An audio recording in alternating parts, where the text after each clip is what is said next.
Саламатсыздар ма барлықтарыңызға? Бүгін біз үшінші сабаққа келдік. Үшінші сабағымыздың тақырыбы жапон шамдары, яғни candlestick деп аталады английский. Орысша свечка деп аталады. Жалпы біз рынокқа кірген кезде білеміз, екі свечканың бар екенін, иә, біреуі қызыл және біреуі жасыл. Қазір осылардың қандай рөл атқаратындарын және свечканың құрылысымен барлығымен жеке-жеке танысып тоқталатын боламыз.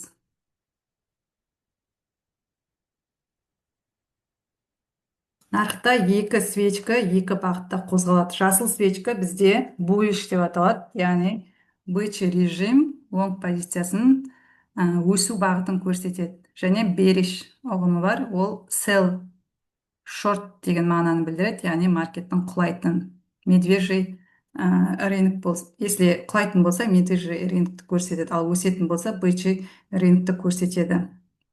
Жалпы свечканың өзінің құрылысына келіп тоқталатын болсақ, ортасындағы үлкен жері боди деп аталады, яғни денесі. Екі свечканың да жалпы қарап отырсақ құрылысы бірдей, құрылысы бірдей, бірақ олардың атқаратын қызметтері әртүрлі. Жасыл свечка бізде өсуді білдіреді, яғни жасыл свечка баға ең төменгі шегіне жеткеннен кейін өсетін кезде ол астынан ашылады. Жасыл свечка бізде астынан ашылады, яғни асты тұр және үсті тұр. Open деген бұл ашылу бағасы, яғни жасыл свечка астынан ашылып, open открытиясы астында болады. Ол мысалы 200-ден ашылды дейміз, маркет ашылып, ол өсіп 210-ға барған кезде жабылып қалады. Жабылу жерін біз close деп атаймыз. Яғни close дегеніміз бұл жабылу, цена закрытиясы деп аталады. Бізде цена закрытия деген, ертең алдағы уақытта өтеміз, маңызды уровень болып есептелінеді. Яғни уровень дегеніміз деңгей. Енді жасыл свечка айттық, астынан ашылады, көтеріліп, үстінен жабылады. Екі жағында свечканың фитилі болады. Екі фитилі болады. Біз жоғарғы фитилді high деп атаймыз. Яғни жасыл свечканың high бағасы жоғарыда болады. Ал low бағасы бұл төменде болады. Low дегеніміз төмен деген сөз. High және low. Түсінікті болды ма? Жасыл свечканың құрылысын қайталап айтамын. Open астынан ашылады. Ол денесі көтеріліп жоғарыдан жабылып, close цена закрытия жабылу бағасы жоғарыда болады. Яғни денесі көтеріліп жоғарыдан жабылады. Және екі жағында фитилі болады. Ең жоғарғы біз мына фитилді аламыз, ертең фитилде бізге уровень болып саналады. Мысалы, high уровенін, low уровенін сыз деген кезде мына фитилдің аяқталған жерін аласыздар. Мысалы, ол фитиль ұзын болуы мүмкін, немесе қысқа болуы мүмкін, немесе көрінбеуі мүмкін. Ол фитиль негізі маңызды рөл атқарып тұрады. Яғни ликвидтердің барлығы осы фитилде жасырылады. Ликвид деп отырғанымыз бұл ақша. Яғни фитилдің өзі бізге яғни маңызды уровень болып табылады. Мына фитилі және мына жердегі цена открытиясы және цена закрытиясы, бұлардың барлығы уровень болып табылады. Жасылдың айтқан барлығын түсінген шығарсыздар, денесі екі фитилі болады. Енді келесі бізде қызыл свечка. Қызыл свечканың да денесі болады, оны body деп атаймыз, денесін. Яғни денесі, бізде білесіздер, қызыл свечка мысалы жоғарыға көтеріліп, баға көтеріліп, бір пиковый ценаға келген кезде тоқтайды, тоқтап ол ары қарай өсе бермейді. Құлайтын кезде ол жоғарыдан ашылады. Міне open деп жазылып тұр. Open, яғни қызыл біздегі медвежий рынок жоғарыдан ашылады. Бұның open бағасы жоғарыда болады. Жоғарыдан ашылады да, ол белгілі бір межеге жеткенше төмен қарай құлайды. Құлап, белгілі бір уровеньге келген кезде жабылып қалады. Яғни төменгі бағасы close болады. Қызыл свечка мен жасыл свечка сонда бір-біріне қарама-қарсы болып тұр. Жасыл свечканың open бағасы астында болса, қызыл свечканікі керісінше жоғарыда болады. Open бағасы жоғарыда болады. Яғни жоғарыдан ашылады, денесі белгілі бір межеге дейін құлайды. Құлап, ол белгілі бір уровеньге келген кезде жабылып қалады. Close бағасы төменде болады. Шатастырмаймыз осыны. Мұқият осының суретін салып, жазып, құрылысын бәрін жаттап алыңыздар. Алдағы уақытта бізде осы уровеньдер болып есептелінеді. Уровеньдегі саналардың барлығын жазған кезде high уровені, low уровені деген кезде шатасып отырмаңыздар. Жасылдың high уровені жоғарыда болады, ал қызыл свечканың бұл жерде high уровеньдері екеуінікі де жоғарыда болады. ал close открытие мен закрытиесі қарама қарсы болады. Хай дегеніміз ол жоғары деген сөз, иә, жоғары, екеуінде де бірдей рөл атқарады хай бағасы. Ал лоу бағасы бұл төменгі фитильдің жерін лоу бағасы деп атаймыз. Міне бади денесі, хай жоғарғы бағасы, фитиль яғни екі жағында екі фитиль болады, және жабылу бағасы close, ашылу бағасы open деп аталады. Ары қарай өттік. Енді біз қарайтын болсақ, свечкалардың бірнеше түрлері болады, иә, кендлстиктердің. Яғни өсетін свечкалар, бұлар жасыл свечкалар, және белгісіздік нейтральный свечкалар болады, және құлайтын беріш свечкалар болады. Олардың түрлерін қарайтын болсақ, әртүрлі, иә. Мысалы, мына бери булиш дегеніміз үлкен свечка, бұл яғни сатушылардың көп екенін білдіретін свечка, яғни бұндай свечка шығатын болса, көбіне маркет қатты өсет деген мағынаны білдіреді. Одан кейін қарайтын болсақ, денелері кішірейіп келе жатыр, иә. Кішірейіп келе жатқан себебі олардың мына сатушылардың рыноктан шығып жатыр деген сөзін білдіреді. Яғни сатып алушылардың күші басым, сатып алушылар көбейіп жатыр дегенді білдіреді. Яғни денесі үлкен болатын болса, ол маркеттің қатты өсетінін, ал кішірейген кезде ол уже жайлап лонг позициясынан шығу керек деген мағынаны білдіреді. Ал мына екі ортада тұрған үш свечка, бұлар нейтральный свечкалер. Бұлар бағаның қай жаққа кетерін білмей ойланып тұрған свечкалер. Екі жаққа бұндай свечкалер шығатын болса, біз міндетті түрде қасындағы екінші свечка қалай ашылып жабылады, соны бақылайтын боламыз. Нейтральный свечка шыққан кезде біз маркетте көп позиция ашпаймыз. Мұнда less bearish дегеніміз, бұл жаңағы мына very bearish дегеніміз, бұл сатушылардың сатып, мана бізде жасыл свечка сатушылар ғой, ал мыналар сатып алушылардың көп екенін білдіреді. Ал less bearish керісінше сатып алушылардың азайып жатқандығын білдіреді, мына денелері кішірейіп жатқан кезде. Қазір оны неден көрсетемін, графиктен. Міне біздегі мынау жаңағы бери булиш, иә, бери булиш дегеніміз ең үлкен сатушылардың маркетке көп кіріп жатыр деген сөзі, яғни сатып алып жатыр, акцияны көп сатып алып жатыр инвесторлар, иә. Сондай кезде осындай үлкен свечка шығады. Ал керісінше сатушылар шығатын болса, сатушылар уже мыналар маркет белгілі бір межеге келгеннен кейін бұлар сатып жібереді ғой, уже акцияларын сатып жіберген кезде қызыл мынандай үлкен свечка шығады. Екеуінің мағынасы, яғни сатушылар мен сатып алушылардың көп немесе аз екендігін білдіреді маркетте. Булиш бұл жасыл свечкалер өсетін, ал бериш бұл қызыл свечкалер. Мына жерде қарайтын болсақ, бери булиш деп тұр, иә, үлкен свечкалер шыққан. Мына үлкен бірінші свечка жасыл мықты свечка болып тұр. Яғни бұл сатып алушылардың маркетке көп деп кіріп жатқандығын білдіреді. Бұндай кезде в основном маркет қатты өсуге дайындалады. Мына жерде қызыл свечкалерді қарайтын болсақ, сатып алушылар керісінше бұл жерде аз деген сөз, иә. Көріп тұрмыз ғой, үлкен денелері үлкен болып шығып жатса, бұл мықты өсуді білдіреді. Ал енді less bullish дегеніміз, мына жердегі мына үлкен свечкалерді кейде біздер паранормальный свечка деп те атайды. Мынандай үлкен паранормальный свечкалер шығатын болса, в основном маркет өседі. Ал енді бұл өсіп, былай кете бермейді да маркетте. Шамалы бір белгілі бір жерге келген кезде инвесторлар, маркетмейлер акцияларын сата бастайды. Сол кезде уже рыноктан шыққан кезде олар свечкалердің көлемі міне кішірейе бастайды. Кішірейе бастағаны, бұл жасыл свечкалердің кішірейе бастағаны уже сатушылардың маркеттен шығып жатыр деген сөзі. Біз мынандай кезде уже мынаның өзі сигнал, уже сен лонг позициясын жайлап жаба бер деген сөзді. Қазір маркет құлауы мүмкін деген сөздер. Яғни бұл жердегі жасыл свечкалардың күші әлсіз болып тұр. Яғни бери булиш дегеніміз үлкен паранормальный свечкалар, ал less bullish дегеніміз керісінше аккумуляция деп атаймыз, мынандай кішкентай болып шығатын свечкалерді. Аккумуляционный булиш свечкалер. Сатып алушылар әлсіз деген мағынаны білдіреді. Мына қызыл свечкалерде дәл сондай. Бери бериш дегеніміз, яғни сатушылардың мықты, яғни маркеттегі акцияларын сатушылардың көптеп кіргенін білдіретін мынандай үлкен үлкен свечкілер шығатын болса, бұны да бериш дейміз, немесе паранормальный свечка деп атаймыз. Үлкен болып шығатын болса, бұндай кезде маркет в основном құлайды деген мағынаны білдіреді. Ал қасындағы кішкентай свечкілер мынандай уже мына свечкамен, мына бірінші тұрған свечкамен мына свечкілер салыстыратын болса, екеуінің разницасы екі түрлі, иә. Мына жақта сатушылар көп деген сөз, уже мына жақта маркеттен шығып жатыр деген сөз. Яғни less bearish дегеніміз сатушылар әлсіз деген мағынаны білдіреді. Мұндай кезде уже маркетте өсуге дайындалып жатыр деген сөз мынау. Келесі қарайтын свечкілердің фитильдеріне қарайтын болсақ, бірінші свечкіде марибузуда свечка бізде марибуза деп аталады.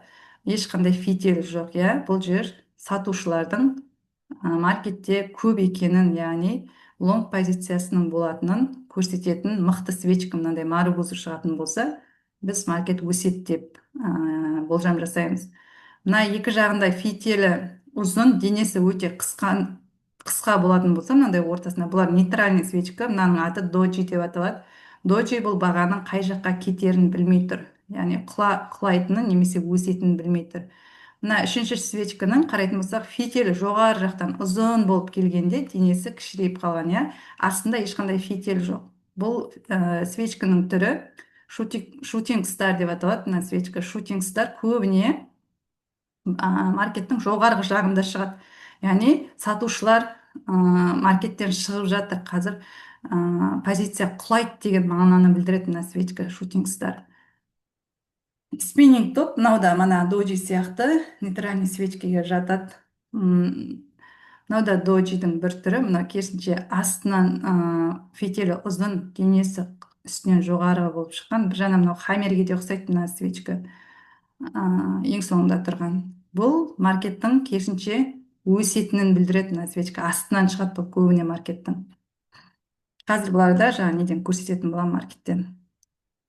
Енді бұлар нейтральный свечкілер, мана айттым, иә, доджидің үш түрін көрсетіп қойған. Мынандай свечкілер шығатын болса, көбіне маркет қай жаққа қозғалатынын білмей тұр деген сөз. Мына жерде қарайтын болсақ, свечкалардың мына жердегі балға сияқты свечка, бұл хаммер деп аталады. Хаммер ең негізгі және әрі маңызды кендлестик болып табылады. Оның екі түрі болады, жасыл және қызыл свечка. Бұлар көбіне маркеттің астыңғы жағынан шығады. Хаммер шығатын болса, көбіне маркет өседі. Міне жасыл свечканы қарайтын болсақ, open бағасы астында тұр, close бағасы жоғарыдан жабылып қалған. Екеуінің де high бағасы жоғарыда болады, ал low бағасы төменде болады. Бұл хаммер деген свечка бізге жақсы жаңағыдай разворотный нелер болады ғой. Разворотный, мысалы өсіп құлап келіп, енді разворот жасап, ол өскісі келіп жатыр деген сөзде осындай хаммер шығады. Міне мына жерде шутинг стар шыққан. Шутинг стар бізде жоғарыдан шығады, ұзын фитиль жоғарынан тастап астынан жабылып қалады.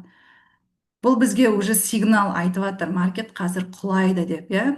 Мына ең алдыңғы мына жасыл свечка, мына марибузу буллиш свечкасы, бұл маркеттің өскен, өте қатты өсіп, қарқынмен өсіп тоқтап қалған. Енді одан кейін мына жасыл свечкадан кейін егер осындай тағы үлкен жасыл свечка шығатын болса, біз онда ары қарай маркет өседі деп болжам жасаймыз. Ал егер керісінше өсіп келіп осындай шутинг стар болып жабылып қалатын болса, онда маркет болды, өсуге ары қарай оның күші жоқ деген сөз, құлайды деген сөз. Осылай келіп ол құлайды. Міне үлкен қызыл свечкілеріміз шыққан. Оның барлығы бізде маркеттің құлайтынын білдіріп жатыр, иә.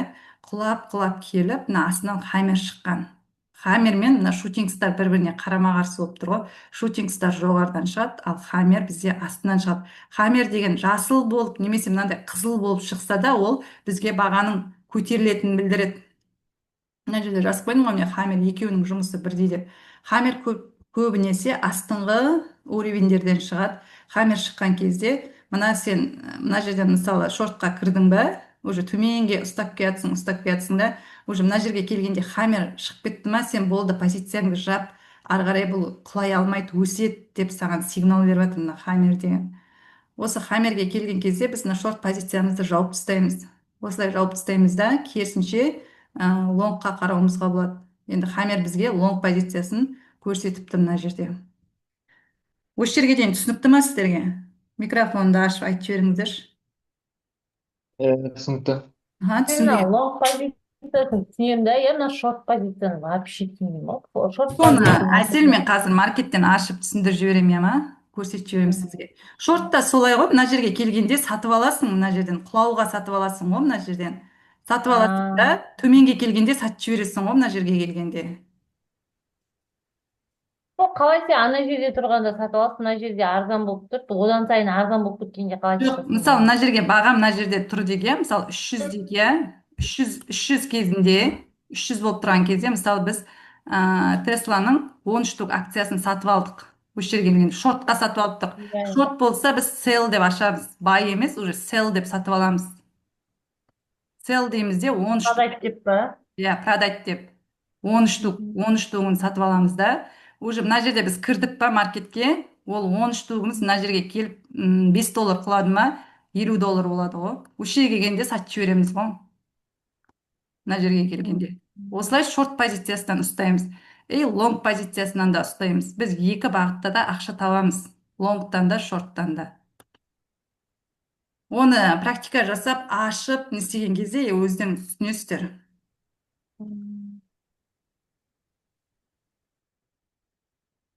Міне шутинг стар бізде шутинг стар қызыл болуы да мүмкін, жасыл болуы да мүмкін, иә. Хаммерге қарсы свечка ғой. Хаммер бізде балға сияқты болды ғой, мана фитилі астында болды да, денесі үстінде болды. Ал шутинг стар керісінше фитилі жоғары жақтан, денесі астында кішкентай болып қалады. Міне шутинг стар жоғарыдан шығады, жоғарыдан шығып, ол уже шорт бағытында құлайды деп сигнал беріп жатыр. Негізі кейде енді бұның барлығы 100% жұмыс жасайды деген сөз емес. Кейде енді бұл анализ деген анализ, иә, аты айтып тұр. Біз қосымша қолданамыз. Кейде бұлар ложный пробой жасап, кейде хаммер шықса да өсіп кетуі мүмкін, андай ложный не жасайды да. Адамдардың барлығын шортқа кіргізіп алып өсіп кетіп, енді маркеттің біз чисто, иә, лонгқа кетеді, шортқа кетеді деп біз 100% айта алмаймыз. Оны ешкім де айта алмайды 100%. Біз тек өзіміз жаңадай анализ жасау арқылы болжам жасаймыз. Жалпы болжамдар 70-80% келеді. Бірақ біз міндетті түрде стоп лоссымызды қойып, тейк профитімізді қойып жұмыс жасап отыруымыз керек. Стоп лосс біз міндетті түрде қоямыз. Стоп лосс қоймаймыз ба, біз маркетке ақшамызды артығымен беріп қоямыз деген сөз.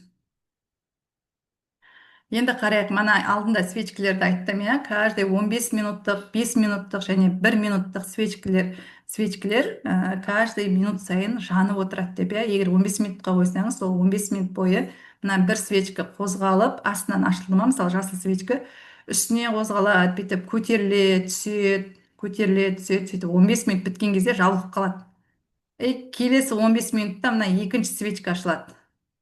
Осылай ол 15 минут бойы жүреді де, сөйтіп 15 минут біткен кезде жабылып қалады. Сол жабылған цена закрытиялары бізге маңызды роль атқарады.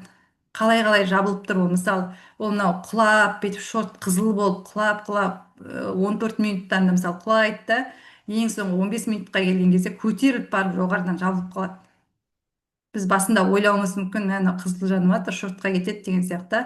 Ал ол ең соңғы минуттары, жалпы свечканың жабылу бағалары ең соңғы минуттары маңызды рөл атқарады. Әсіресе 15 минуттық, 5 минуттық свечкалердің жабылған кездегі цена закрытиясына қарап барып, екінші свечкеге болжам жасап, біз бағытта анықтап барып позицияны ашамыз.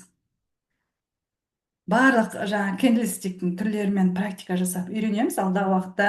Енді свечкілердің түрлері бұл жерде көп жалпы, бірақ бізге ең маңызды деген осы свечкілер кездесетін. Осылардың түрлерін біліп, жаңадай атауларын істеп алсаңыздар үйреніп кетесіздер. Міне қызыл свечкілерді қарайтын болсақ, бағаның бұл құлап жатқан, яғни беріш свечканың жалғасып жатқанын көрсетіп тұр. Келесі жасыл свечка бұл бағалардың өсуін көрсетеді, булиш свечканың түрлерін. Енді свечкалардың түрлері мықты, мана айттым иә, бери булиш, бұл үлкен үлкен болып жанатын свечкалер, ал әлсіз түрін лес булиш дейміз. Және нейтральный свечкалер. Міне мына жерде көрсететін болсам, үлкен үлкен болып жанған, бұлар біздерде мықты бери булиш. Бери дегеніміз яғни қатты өсет деген сөз. Ал лес деп тұрған уже азайып жатыр деген сөз, лес булиш дегеніміз. Міне үлкен жасыл свечкалар өскенін көрсетіп тұр да. Мына қысқа қысқа әлсіз жасыл әлсіз свечкалар, бұлар уже бағаның енді құлайды деген мағынасын білдіреді. Мына көрсетіп мынаны. Қызыл свечка де дәл сондай. Бериш дегеніміз үлкен сатып алушылардың көп екенін білдіреді. Ал лес бериш дегеніміз керісінше олардың рыноктан шығып жатқанын білдіреді. Бұндай кезде біз лонг позициясына дайындаламыз. Нейтральный свечкалардың да жалпы open деп тұр иә, мына open бұның қызыл свечканың жоғарыда, close жабылуы төменде. Осы свечкалардың да мысалы жабылуы, ашылуы, low бағасы, high бағасы бізге маңызды рөл атқарады. Бұлардың барлығы бізде уровень болып табылады. Спиннинг топ, манағы мынау жаңа нейтральный свечканың түрлері иә. Мына доджиге қарағанда, мына доджидікі өте жіңішке ғой. Доджиге қарағанда мына спиннинг топ кішкене үлкендеу.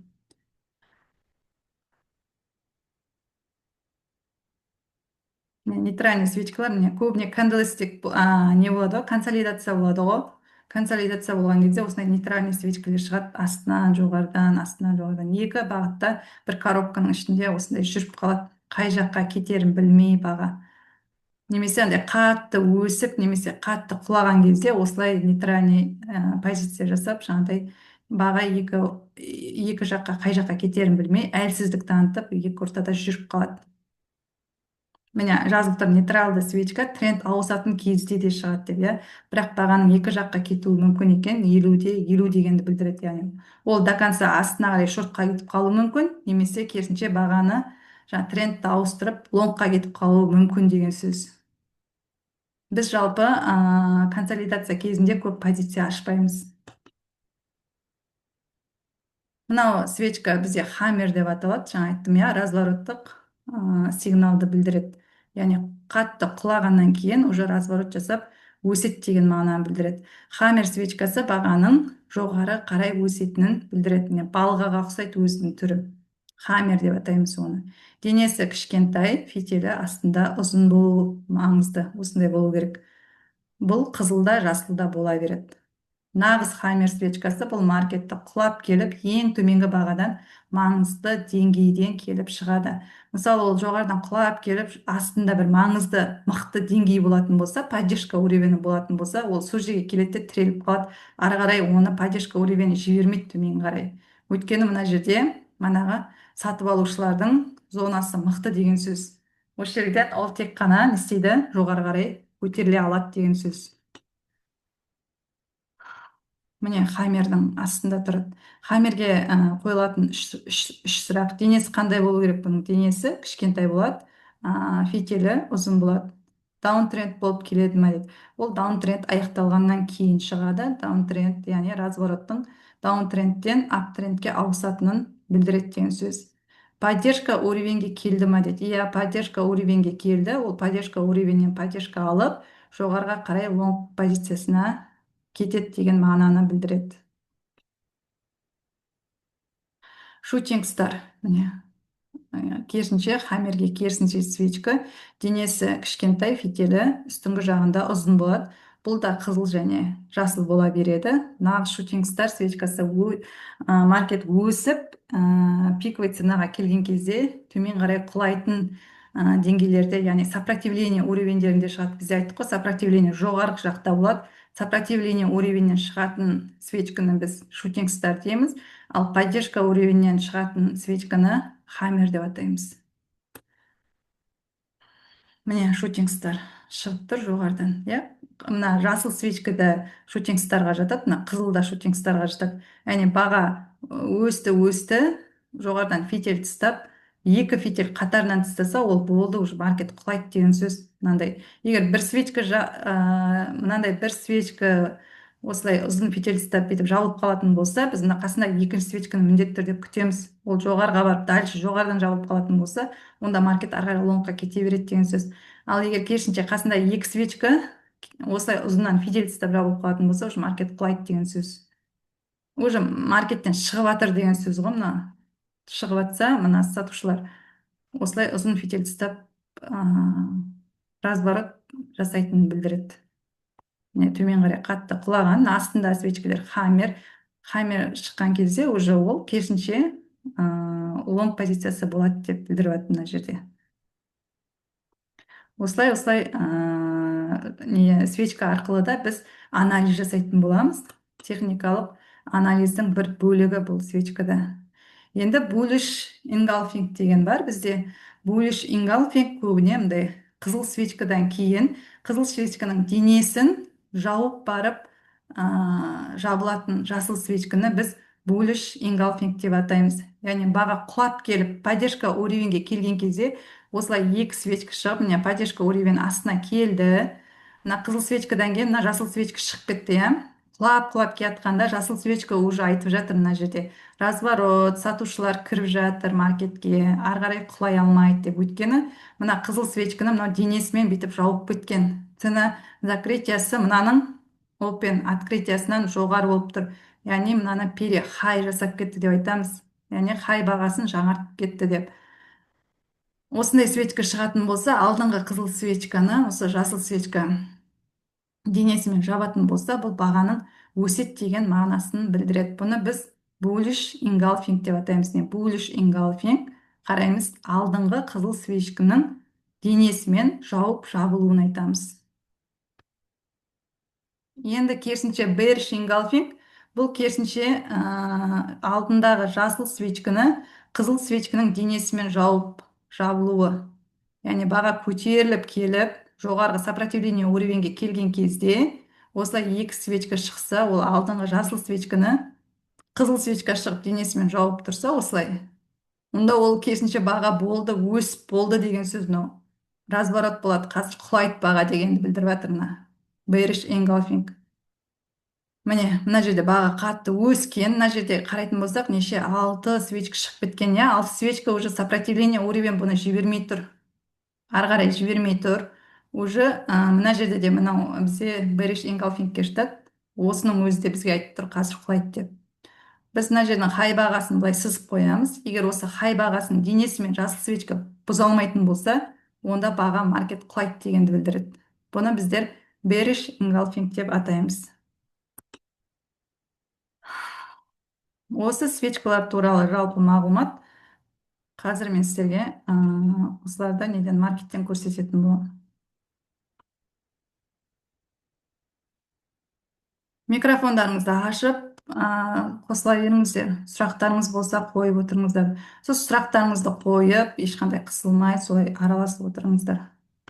Ойларыңызда қалып қоймасын. Міне, мысалы мына жерде қарайтын болсақ, мынау Тесла, иә, мынау қандай свечка? Микрофондарыңызды ашып сөйлей беріңіздерші. Оны атқан жоқ іште, Майра, сабақ көрініп тұр. Көрінбей тұр ма? Солай айтып отырыңыздаршы маған. Маған Мараны жасап беріңізші, мен Мараны алайын ба, алмайын ба деп ойладым. Жоқ, мен жасап бермеймін, ештеңе, мен уақыт несінде келемін, соны Аналитика көрсетпейсіз бе? Тесланың орнына Мараны жасайсыз ба дегенім ғой. Хорошо. Мына көрінді ма Тесла? Жоқ, әлі сабақта отырсыз. Сабақта тұрсыз әлі. Қазір.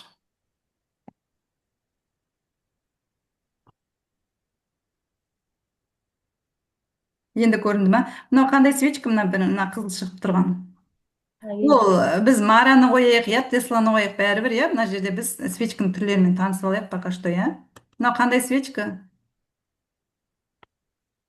Пимбар. Не астына не деді? Дұрыс, хаммер. Тану айтты да, молодец. Хаммер бізге нені білдіреді? Хаммер пимбар десе де болады. Жоқ, пимбар деп айтпаймыз, бұның өзінің аты бар, хаммер деген. Хаммер көтеріледі деген сөз, иә, дұрыс. Көтеріледі, яғни мына жерде сатушылар мықтап кіріп жатыр деген сөз мына жерде. Иә, мына жерден қазір қарайық неше доллар көтеріп берген.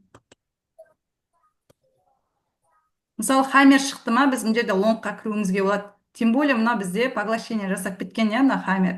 Уже бізге айтып тұр, лонг позициясына кірсеңіздер болады деп мына жерде. Міне 324-тен 329-ға дейін 5 доллар өсіп берген. Соглашение жөнінде тағы айтып жібересіз? Поглощение деген мына денені жауып жабылып қалған ғой мына. Мында енді поглощение болып тұр ма, мына сіз көрсетіп жіберген жерде? Иә, Астында фитиль көрінеді ма бұл? жоқ, фитильге қарамаймыз, бұл фитиль уже нені білдіріп тұр ғой бізге. Лонг Көлеңкесі позициясын. ғой. Иә. Енді мына құрс сонда мына несін аламыз ба? Денесін жауып тұрса болды ғой, да? Астынан сызық тұрса да не істеді ғой мана шорттан лонгқа кетеді деген болды ғой. Иә, біз деген пока что сабақты, иә, не істемейік, иә, араластырмайық. Біздегі тек просто мына свечканың бар ғой, несін біліп алайықшы, қалай айтайын, жұмысын біліп алайық да, анализ бағытында артынан айтамыз, иә, оны.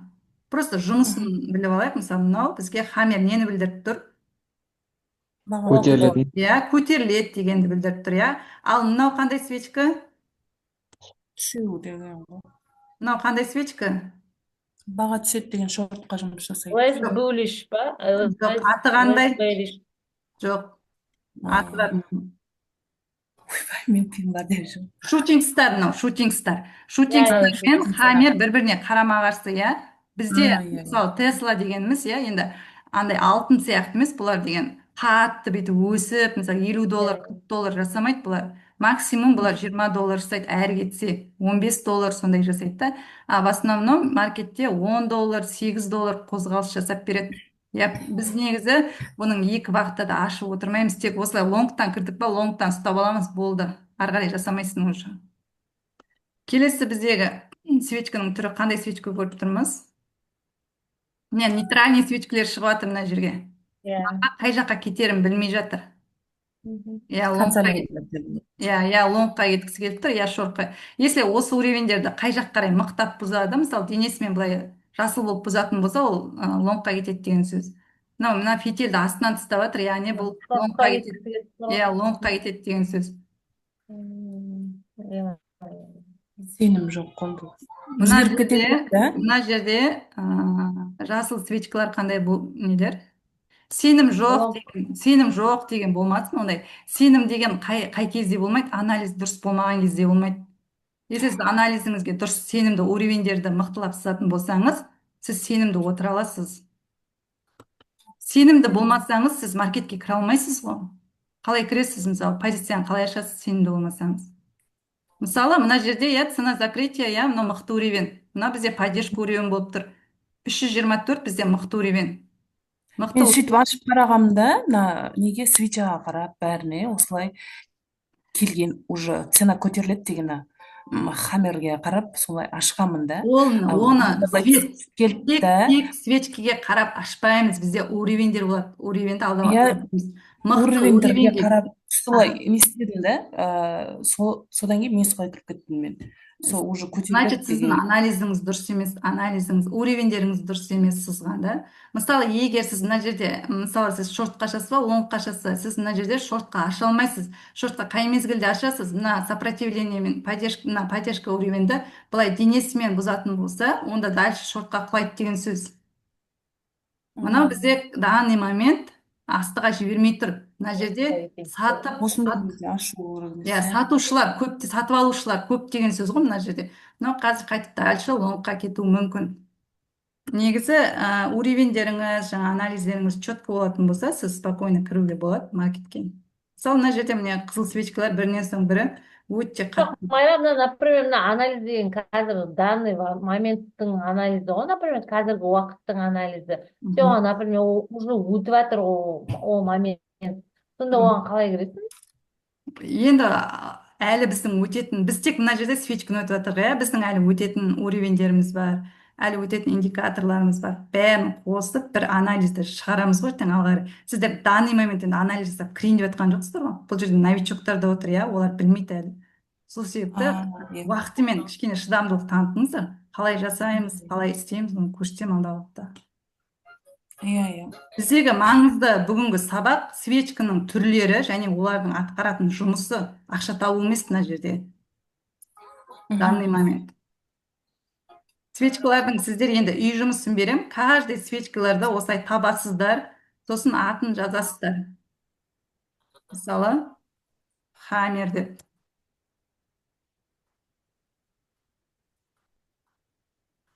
Бізде қайсысы хаммер бар, мына жерде шығып. Мысалы, мына жерде автомаркеттікін көрсетейін. Осылай хаммер деп жазып, сосын стрелка қоясыздар. Міне, көрсетесіздер осылай. Мынау хаммер деп.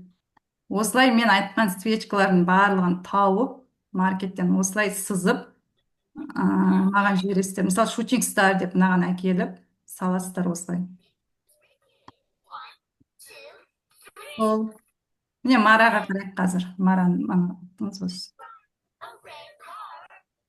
Мен баяғыда ең басында Мараға жаман жасайтын едім. Мара ол кезде неше доллар? Қазір сондай, 10 доллар әлі сол бағада жүр ғой мынау. Иә. Мара негізі новичоктарға жақсы компания. Бірақ мына неде, например, Freedom'да целевая ценасы 27 доллар. Риск аз бұл жерде. Негізі сіздер бірден Тесламен жасап кетпеңіздер, осындай ценасы аз немен жасасаңыздар, сізге не болады жаңағыдай. Жасауға кішкене жеңіл болады. Бірақ енді бұл жерден көп ақша таба алмайсыздар сіздер. Бұл енді Мараның жалпы движениесі бір 3-4 доллар шығар күнделікті, да? Yani салған ақшаң нормально болса, нормально шығар. АТР. Мысалы 2-3 доллардан жасап алуға болады. Мына жерде де міне білдіріп жатыр, мына уже бізде астынан фитиль үлкен тастайтын болса, ол көбіне лонг позициясы деген сөз ғой. Мараға не дейсіз мына жерден? Анализді дейсіз ба? Анализді жасаймыз уақытында. Пока бүгінгі сабағымыз осы. Свечкалерді оқып, түсініп, аттарын жазып